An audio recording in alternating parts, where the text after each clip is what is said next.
Hi friends, ఎలా ఉన్నారు మీరంతా? ఐ హోప్ అందరూ బాగానే ఉండాలని కోరుకుంటున్నాను అండి. సో గైస్, ఫస్ట్ కోవిడ్ విషయానికి వెళ్తే సోషల్ మీడియాలో విపరీతమైన పోస్టులు పెడుతున్నారు కువైతీ లోకల్స్ అయితే. సో ఆ ఫిలిపినో మహిళను అయితే వదలకూడదు, ఆమెను కఠినంగా శిక్షించాలని చెప్పి ఒక పక్కన అఫీషియల్గా కువైట్ అధికారులు కూడా, పెద్ద పెద్ద అధికారులు కూడా ఈ వార్త తెలిసింది. సో అఫీషియల్గా న్యూస్లో కూడా ప్రచురించారు.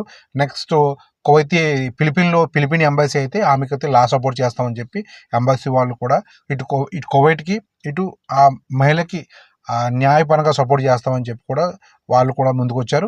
సో తర్వాత ఇంకో విషయం ఏంటంటే, ఒక కువైతీ వ్యక్తి ఒక డొమెస్టిక్ వర్క్ని చంపేశాడు. ఎక్కడంటే ఇది జహరా ఏరియాలో జరిగిందంటండి ఇది. సో అయితే ఏషియన్ డొమెస్టిక్ వర్క్ అనమాట, మహిళని చంపేశాడు కువైతీ వ్యక్తి. మరి ఇప్పుడేమంటారు? సో కువైతీ వ్యక్తికి మళ్ళీ మస్తీమత లేదని తప్పించుకుంటాడా? మరి ఇప్పుడేం జరుగుద్ది? సో ఇది అసలైన ట్విస్ట్ అండి ఇప్పుడు. సో కువైట్లో చాలా రసాబసాగా ఉంది ఇప్పుడు న్యూస్ అంతానే. సో నెక్స్ట్ ఈ ఈ ఈ సంవత్సరం లోపు ఎవరైతే బయోమెట్రిక్ ఫింగర్స్ కంప్లీట్ చేసుకోరో అటువంటి వారికి 500 దినాలు ఫైన్ కూడా వేస్తారంట, చూసుకోండి. నెక్స్ట్ సౌదీ విషయానికి వెళ్తే కోల్డ్ వేవ్స్ అతి భారీగా చరిత్రలో ఎప్పుడు లేనంతగా కోల్డ్ వేవ్స్ పెరిగే అవకాశం ఉందని చెప్పి వాతావరణ శాఖ వారు తెలియజేస్తున్నారు సౌదీలో. ఇది జాగ్రత్తగా ఉండాలి. యుఏ విషయానికి వెళ్తే 11 మంది ఎమరాతీస్కి 1,00,000 దిరం చొప్పున లాటరీ తగిలిందంటండి. 11 మంది ఎమరాతీస్ వాళ్ళకి 1,00,000 దిరం చొప్పున లాటరీ తగిలిందంట. సో నెక్స్ట్ ఫోన్ స్కామ్ ద్వారా చాలా మందిని మోసం చేస్తున్న వాళ్ళని ఒక 15 మంది అరెస్ట్ చేశారు అజ్మాన్లో. సో వామన్ విషయానికి వెళ్తే ఇది షాపింగ్ కాంప్లెక్స్లో సేల్స్ గర్ల్స్గా ఎక్కువగా ఎక్స్పర్ట్సే పనిచేస్తుంటారు. అయితే ఈ సేల్స్ సెక్టర్లో ఇప్పుడు లోకల్ వాళ్ళకి వామన్స్కి జాబ్స్ ఇవ్వాలని చెప్పి ఒక సర్క్యులర్ జారీ చేశారు. ఓకే, నెక్స్ట్ జనవరి 1 నుండి సింగిల్ యూజ్ ప్లాస్టిక్ బంద్ అండి, గుర్తుపెట్టుకోండి. ఫేజ్ 2 జనవరి 1 నుండి సింగిల్ యూజ్ ప్లాస్టిక్ బంద్, గుర్తుపెట్టుకోండి. తర్వాత బెహ్రెన్ విషయానికి వెళ్తే ఇది మెరిన్ లైన్లో చాలా చెకింగ్లు జరుగుతున్నాయి. ఇల్లీగల్గా ఫిషింగ్ చేసే వాళ్ళని అధికారులు అరెస్ట్ చేస్తున్నారు. ఇప్పుడు భారీగా ఫైన్లు వేస్తున్నారు. 1,00,000 బీడీల వరకు ఫైన్, 1 year జైలు శిక్ష. ఎవరైనా పర్మిషన్ లేకుండా ఫిషింగ్ చేస్తే కనుక 1,00,000 బీడీల వరకు ఫైన్, 1 year జైలు శిక్ష. ఖత్తర్ విషయానికి వెళ్తే చలిమంటలు వేసుకుని ఆ బొగ్గులు పొయ్యి ఉంటుంది కదండి, అది రూమ్లో పెట్టున్నారంట ఇద్దరు హౌస్ మేట్స్.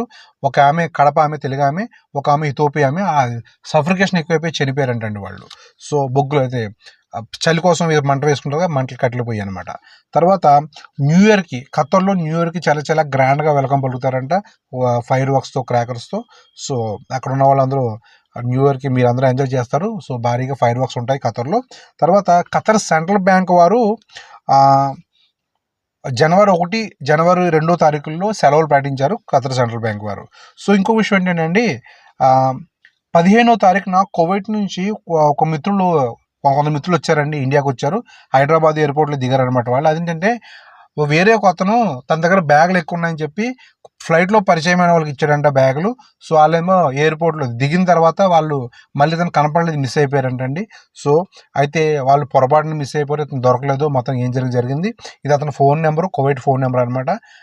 ఈ వీడియో వాళ్ళు చూస్తే కొంచెం అతనికి ఫోన్ చేసి లగేజ్ అంటే ఇవ్వండి. తర్వాత సో సౌత్ కొరియా వాళ్ళకి సంబంధించి ఒక ఫ్లైట్ ఒకటి కూలిపోయింది, 85 మంది చనిపోయారు.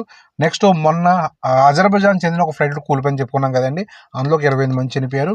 ఈ సంవత్సరం లాస్ట్లో మాత్రం ఈ ఫ్లైట్లు కూలిపోతున్నాయి. సో సంవత్సరం స్టార్టింగ్లో ఎలా ఉంటుందో తెలియదు కానీ. సో ఇదండి న్యూస్, గల్ఫ్ న్యూస్ ఈరోజుకి ఇంతే. మన నెక్స్ట్ వీడియోలో మళ్ళీ కలుద్దాం. అంతవరకు బాయ్.